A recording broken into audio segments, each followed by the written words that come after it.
ikustia estatu mailan, bate Almeriako proiektu bat eta beste bat Katalunian, geografikoki eta kulturalki hain ezberdin garien lurraldietan arazo oso antzekoak daukaguzela eta gauzela dano gure profesioetatik eta biblioteketatik horreri erantzun bat emon nahi zen, horrek emoten dozta benetan itxaropena, eta gogua benetan biharrian honetan jarraitzeko eta itzen gauzen proiektu guztietan sakontzeko.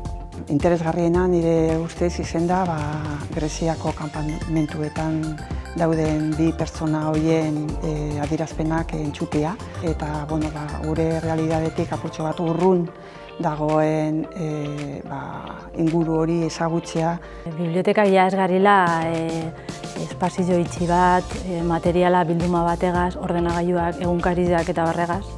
Benetan gauzela bihurtzen elkartzeko espazio, ezagutza partekatzeko espazio. Esango nuke gero eta sozialagoa izango dela, dauzkagun herrietako realidadeak badielako anitzak eta ez garela gu geure eraikin barruan egongo, baizik eta gehiago atarako garela gu geu komunidadera. Benetan nahi badugu erabiltzaileak gustora sentitzea gure espazioetan bihar da bena eskaini behar diakela, eta bai batzuk zerbitzu klasikoak eskatzen dabez, maileguak, literatura irakurtzea eta bar, baina gure lana hemendik hori ikusitzabe haratago izan behar dela.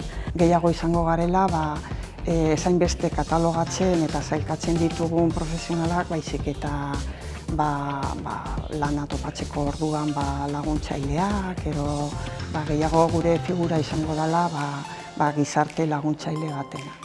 Eta benetan, liburuzainok edo profesionalki bitartekari bihurtu behar garila, baina gure erronka gehiago daola ezagutzak landu, ezagutzak sakondu, eta bezi moderno edo teknologi barria honek kontutan eukitza bai, zelan egokitzu, Eta hori dana topateko espazioan ikusten bibliotekia izan dira.